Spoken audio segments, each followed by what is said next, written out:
आज 5 सितंबर को शिक्षक दिवस के उपलक्ष्य में अपने साथियों के, अपने साथी विद्यार्थियों के, अपने अध्यापकों के विचारों को सुन रहे थे। सुबह सुबह शायद कुलदीप सर ने आपको अवगत भी कराया होगा कि दुखद समाचार भी था विद्यालय के लिए, तो उसके बारे में आपको अवगत करा दिया था। इसलिए कार्यक्रम थोड़ा शॉर्ट करा दिया गया कि ताकि लंबा ना चले ज्यादा, क्योंकि दुख का विषय था, इसलिए ज्यादा हर्ष का माहौल हम विद्यालय में नहीं बना सकते हैं, इसलिए कार्यक्रम को संक्षिप्त करा दिया गया। लेकिन फिर भी क्योंकि शिक्षक दिवस है जो कि वर्ष में एक बार आता है, एक प्रेरणा के रूप में हम सबको मनाना चाहिए। एक ऐसा दिवस होता है जहां प्रत्येक छात्र अपने टीचर को अपना प्रेम, अपनी श्रद्धा, अपना सम्मान किस तरह दिखा सकता है। उसी तरह टीचर के लिए भी ये एक विचारणीय प्रश्न होता है, विचारणीय दिन होता है, वो क्या कर रहे हैं, कैसे कर रहे हैं, क्योंकि आप लोग जो है वो सभी इस देश के रचनाकार कल बनेंगे, इस समाज के रचनाकार कल बनेंगे। तो किस तरह की मानसिकता हम आपके बीच डेवलप कर रहे हैं, किस तरह का अध्यापन का टीचर्स आप लोगों को करा रहे हैं, ये टीचर्स के लिए भी सोचने का विषय है कि वो भी एक बार अपने आप को मूल्यांकित करें कि किस तरह से वो अब तक कार्य कराते आ रहे हैं और क्या अच्छा करा सकते हैं। ऐसे बहुत सारे किस्से सुनने को मिलते हैं जो हमें और आपको प्रेरित कर सकते हैं, क्योंकि आप किसी भी व्यक्ति का नाम उठा लीजिए जिसे आप जीवन में सफल पाते हैं, वो व्यक्ति बिना अपने शिक्षक के कोई सफल नहीं हो पाया। आप पुरातन इतिहास से उठा के देखिए, पहले जो परंपरा रही थी वो गुरुकुल की परंपरा रही थी। आप सभी ने रामायण महाभारत टीवी पर देखी होगी, तो वहां आप देखते थे कि जब भगवान राम पढ़ने की अवस्था में आते हैं तो गुरु वशिष्ठ के आश्रम में भेज दिए जाते हैं। इसी तरह जब हम महाभारत में देखते हैं कि पांडव और कौरव जैसे जैसे बड़े होते हैं और उनको पढ़ने का समय होता है तो गुरु द्रोणाचार्य के आश्रम में भेज दिया जाता है। इस तरह की परंपरा चलती थी जहां शिक्षक और छात्र दोनों एक साथ रहकर सीखते थे। सीखते ही नहीं थे बल्कि एक दूसरे का ख्याल भी रखते थे। ख्याल इस तरह कि उस समय छात्रों के ही ऊपर शिक्षकों के बजट, भोजन, शयन, पूरी आप जिम्मेदारी होती थी कि किस तरह सारी चीजें मैनेज करनी है। वो जो राजघराने के छात्र होते थे वही घर घर जाकर भिक्षा मांगकर लाते थे और शाम के भोजन की व्यवस्था होती थी। कुछ इस तरह से उस समय के गुरुकुल चला करते थे। समय जैसे जैसे परिवर्तनशील हुआ है वैसे वैसे शिक्षा व्यवस्था उसमें भी परिवर्तन आता चला गया है। लेकिन बात कर रहा था मैं कि प्राचीन समय की, तो भगवान राम को अगर आप पढ़ के देखते हैं, कृष्ण को पढ़कर देखते हैं, महाभारत काल में पांडवों को पढ़कर देखते हैं, उनके जीवन को देखते हैं, तो प्रत्येक व्यक्ति के जीवन में गुरु का बहुत ही महत्वपूर्ण रोल रहता है। गुरु के प्रति जो समर्पण होता है उसका एक बहुत ही विशेष उदाहरण आपको महाभारत के काल में एकलव्य से भी देखने को मिलता है कि जब वो गुरु से शिक्षा ग्रहण करना चाहता था, किसी भी कारण वह शिक्षा ग्रहण नहीं कर पाया, तो उसने स्वतः ही एक मिट्टी की मूर्ति बनाकर जंगल में अभ्यास शुरू कर दिया और धनुषबाजी सीखने लगा। और वो धनुषबाजी में इतना निपुण हो गए कि एक बार जब एक कुत्ता भौंक रहा था तो उसके मुंह में इस तरह बाण चलाए, इस तरह बाण मारे कि ना तो उसको कोई क्षति हुई और उसका मुंह भी पूरा बाणों से भर दिया ताकि वो भौंक ना सके, किसी भी प्रकार का शोर उत्पन्न ना कर सके। जब गुरु द्रोणाचार्य ने इस तरह देखा, उसके बारे में सुना कि एक ऐसा कुशल धनुर्धारी है कि जिसने कुत्ते के मुंह में इस तरह बाण चलाए कि उसका मुंह ही बंद कर दिया, वो बोल ना सका और किसी भी प्रकार की कोई भी हानि उस जानवर को नहीं हुई। तो फिर गुरु द्रोणाचार्य ने भी उस शिष्य से मिलने की इच्छा जताई और वो जाकर उससे मिलते हैं तो गुरु दक्षिणा में उससे उसका अंगूठा मांग लेते हैं। अंगूठा क्यों?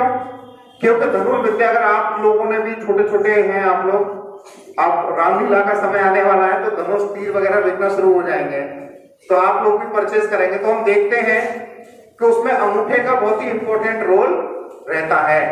अगर अंगूठा नहीं रहेगा तो शायद तीर को पकड़ना भी मुश्किल हो जाएगा, क्योंकि जो तीर पकड़ते हैं उसमें हमारी जो इस फिंगर को तर्जनी बोलते हैं, तर्जनी के बराबर कौन सी होती है? मध्यमा, और ये अंगूठे, इन तीन का रोल बहुत ही इंपॉर्टेंट होता है।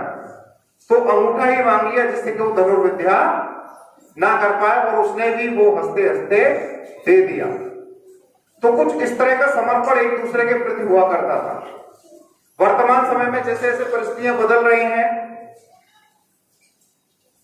उससे दिक्कत नहीं है, दिक्कत इस बात से है कि जो हमारी शिक्षण प्रणाली है उसमें परिवर्तन आता जा रहा है। मीन्स हम सीखने की जगह, जो अक्सर मैं टीचर से बोला करता हूं, आप लोगों से भी बोला करता हूं, हम सीखने सिखाने की जगह रटने रटाने पे काम करने लगे हैं।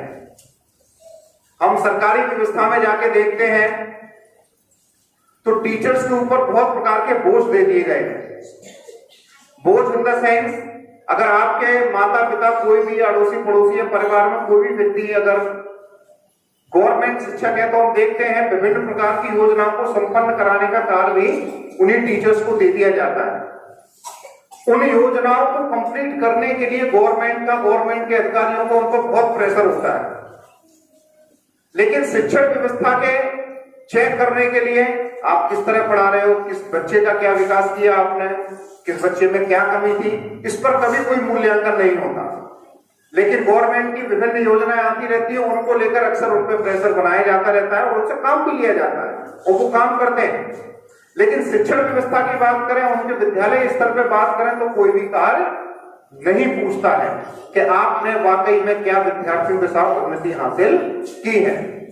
वहीं अगर हम अपने प्राइवेट स्कूल्स में आ जाएं तो हम देखते हैं कि एक शिक्षक के तौर पे भर्ती तो होता है, लेकिन उससे शायद कुछ ऑफिशियल वर्क भी कराया जाता है, कुछ इस तरह का वर्क भी करा देते हैं जो कि एक लिपिक का कार्य होता है, मीन्स एक अकाउंटेंट का कार्य होता है, या जो बाबू वगैरह बोलते हैं उनका कार्य भी होता है, कुछ इस तरह के वर्क भी कराया जाता है। तो कहने का मतलब है कि शिक्षण व्यवस्था में परिवर्तन आया है काफी, लेकिन जो उसका मूल प्रभाव है, जो होना चाहिए था, वो नष्ट होता जा रहा है, जो दुखदायी है। हमें और आपको, हमें मतलब टीचर्स को, आपको मतलब विद्यार्थियों को, ये दोनों को ही ये सीखने समझने का अवसर है कि हम क्या कर रहे हैं, क्योंकि हमारे पास एक निश्चित समय होता है, उसी निश्चित समय में हमें आपको सारे कार्य करने होते हैं। उसमें जो हमारा प्रमुख कार्य है वो शिक्षा को देना, शिक्षा को डिलीवर करना। तो क्या हम वो बड़े अच्छे से कर रहे हैं? कभी कभी आप लोगों पे डांट भी पड़ती है टीचर्स पे गलत कार्य करने में। क्यों? उसका रीजन है, किसी भी छात्र के जीवन में आप अपने ही जीवन को उठा के देख लो। जब व्यक्ति छोटा होता है तो दो लोगों की बात बड़ी प्रमुख रूप से मानता है, एक होती है उसकी माता और दूसरा होता है उसका शिक्षक। और अगर शिक्षक ही कुछ भी गलत बता देगा, कुछ भी गलत लिखा देगा, तो कहीं ना कहीं उस बच्चे के भविष्य के साथ वो खिलवाड़ हो जाता है। इसलिए थोड़ा हमें सख्त भी होना पड़ता है कि हम इस तरह का ना करें।